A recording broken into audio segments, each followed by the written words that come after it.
আমরা চাই না আমাদের ট্যাক্সের টাকা দিয়ে কোনো দুশ্মনের রাসূলকে বেতন দেওয়া হোক।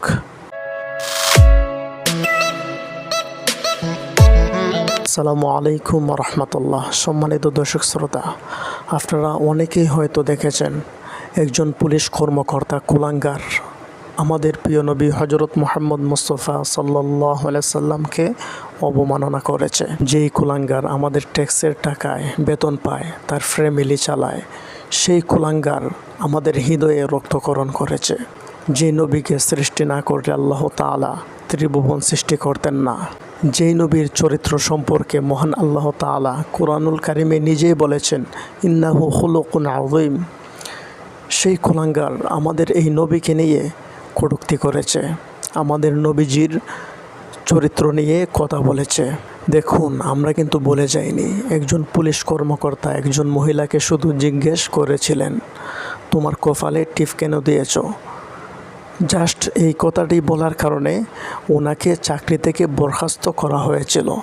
কিন্তু আজকে এই কুলাঙ্গার আমাদের বিশ্বনবী হজরত মুহাম্মদ মুস্তাফা সাল্লাল্লাহু আলাইহি সাল্লামকে নিয়ে কটূক্তি করেছে।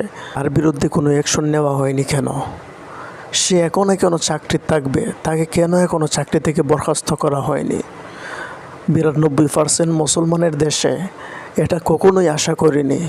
আর সবথেকে দুঃখজনক বিষয় হলো প্রশাসনের কেউ কি নেই যে আমাদের নবীকে ভালোবাসেন? কেউ কি এই কুলাঙ্গারকে কিছু বলতে পারেনি? কেন তারা চুপ কেন?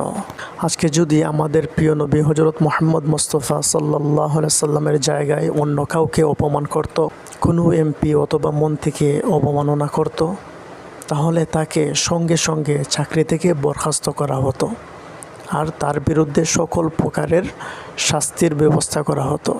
দুঃখজনক বিষয় হলো 92% মুসলমানের দেশে আমাদের হৃদয়ের স্পন্দন, আমাদের হৃদয়ের নবী হজরত মুহাম্মদ মুস্তাফা সাল্লাল্লাহু আলাইহি সাল্লামকে অবমাননা করেছে, তার বিরুদ্ধে কোনো অ্যাকশন নেওয়া হয়নি।